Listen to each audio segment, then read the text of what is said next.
Hi everyone, welcome to week 5 of your Pharmacology 2 course. This week marks the halfway point in the course, so therefore you're going to be taking your midterm exam this week. Make sure that you cover the material in chapter 18 before you attempt the midterm, because this material will be included on the midterm exam. Before we look at any specifics within this chapter, just wanted to make sure to remind you of a few things.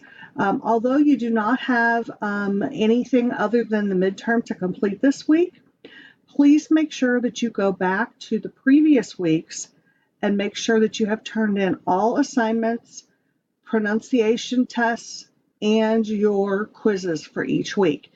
If you're not sure whether or not you turned something in, click on the little tab that says grades, and anything that is a blank or a 0 means you did not turn it in. So go and take a look at that, see what you might be missing, and make sure you use the time this week to get those completed as well. I will be posting midterm grades after the week ends. So the week always ends on a Sunday. So I post midterm grades on Monday by noon. So make sure that you have everything completed and turned in by then, so that your midterm grade accurately reflects the work that you've put into the course. If you're not sure about something, if you don't know about how to complete something, whether or not it's still open, what it's about, whatever, please make sure that you reach out to me so that I can help you with that. Don't just skip something. It's really, really important that you get everything completed and caught up this week, so that you are, you truly are at the halfway point.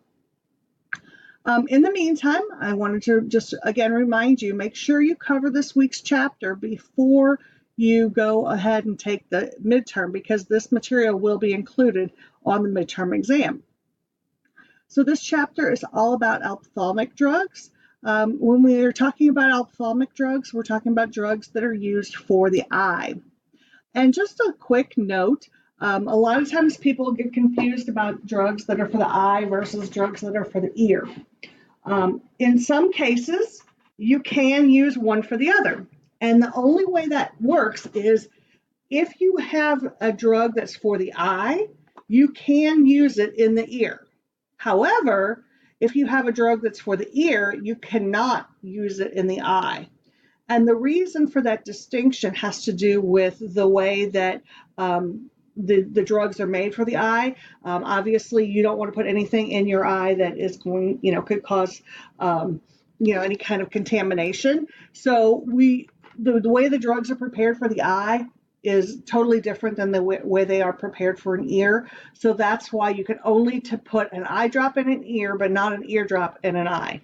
So that's probably about as clear as mud, but just a little reminder, because you will occasionally see prescriptions written like that by a doctor. So just so you understand. So the first thing you're going to look at here is the anatomy of the eye. So what are the different parts of the eye?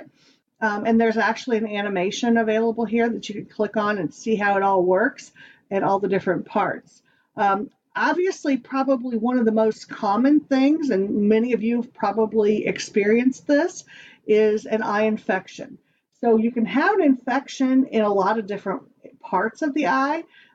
You can have it in the eye itself. You can have an infection in the eyelid, the cornea, the conjunctiva, and the tear duct. And the conjunctiva is probably the one many of you are most familiar with. If you've ever heard of pink eye, that's called conjunctivitis, and that's what conjunctiva is, or where the infection is, I should say. And so we can use a lot of different drugs for this. We can use a topical drug, antibiotics. We can use, obviously, depending on what is the cause of the infection, we're going to use different things. So antibiotics are for bacterial infections, antifungals are for fungal infections, and antivirals are for viral infections. So those topical drugs are, again, categorized based on the type of infection it is. Here's some very common antibiotic drugs that you might see that are used for bacterial infections. Azithromycin and ciprofloxacin are probably two of the most common ones in this particular slide. And then here's another slide that shows you a few others that are pretty common. Another thing I wanted to point out to you, let me just show you this picture real quick.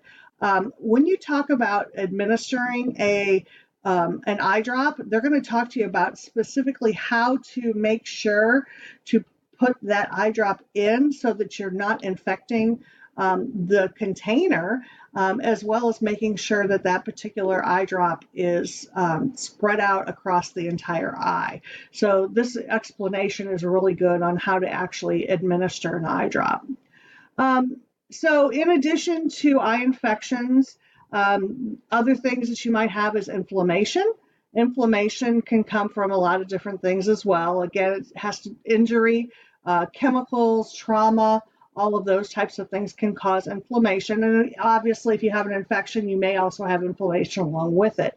So we're going to typically treat with some sort of corticosteroid to help reduce that inflammation. Eye allergies are another common condition that we're going to want to treat. And again, inflammation is typically associated with it. But anytime you have any kind of foreign substance entering the eye, you're going to have some sort of irritation or things like that. And then, of course, there are some things like dry eye and glaucoma that we're going to talk about in this chapter, and macular degeneration.